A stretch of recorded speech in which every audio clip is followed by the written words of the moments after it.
नमस्कार, मी सुनील लाटेकर आणि आपण पाहत आहात लोकसंदेश न्यूज। महाराष्ट्र राज्य राष्ट्रीय कामगार संघाचे सभासद हे गेल्या 5 वर्षापासून रिलायन्स जिओ कंपनीसाठी ऑपरेशन आणि मेंटेनन्सचे 24 तास काम करीत आहेत। 5 वर्षांमध्ये पेट्रोलच्या दरात व महागाई भरमसाठ वाढल्याने सभासदांच्या पगारामध्ये साईट कन्व्हेन्स व महागाई भत्ता यामध्ये कोणत्याही प्रकारची वाढ झालेली नाहीये।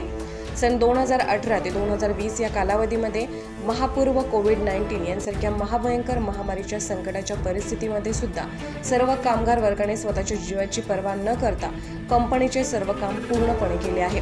पण या अडचणीच्या काळात कंपनीने कोणत्याही स्वरूपाची आर्थिक मदत केलेली नाही आणि याउलट कंपनीने काही अमान्य कारणे दाखवत कामगारांच्या पगारामधून कपात केलेली आहे। सध्याच्या महागाईचा विचार केला असता कामगारांना मिळणारा पगार व साईट कन्व्हेन्स हा पुरेसा नाही, तसेच त्यांना ओव्हरटाईम केलेल्या कामाचा मोबदला देखील मिळत नाही। कामाचा वेळ व कामाचे तास फिक्स नसल्याने सदर विषय दिनांक 15 फेब्रुवारी 2021 रोजी पत्राद्वारे कळवण्यात आला आहे। तरी समाधानकारक निर्णय मिळावा यासाठी निवेदन देण्यात आले, परंतु कंपनीकडून काहीही उत्तर न मिळाल्याने कामगारांनी दिनांक 22 फेब्रुवारी 2019 पासून ते 26 फेब्रुवारी 2021 पर्यंत कंपनीने युनियनला चर्चेची वेळ कळवावी, अन्यथा 27 फेब्रुवारी 2019 पासून युनियन व कामगारांकडून तीव्र स्वरूपाचे आंदोलनाचे संकेत देत पूर्ण सांगली जिल्ह्याचे काम बंद करण्याचा इशारा यावेळी देण्यात आला।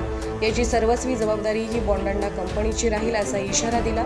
कंपनीने लवकरात लवकर चर्चेस वेळ देऊन कामगारांचे विषय मार्गी लावावे व व्यवस्थापन आणि युनियन पदाधिकारी यांच्यामध्ये सलोख्याचे व सामंजस्यपणाचे वातावरण निर्माण करावे, जेणेकरून औद्योगिक शांतता व संबंध चांगले राहतील यासाठी प्रयत्न करावे अशी विनंती यावेळी करण्यात आली।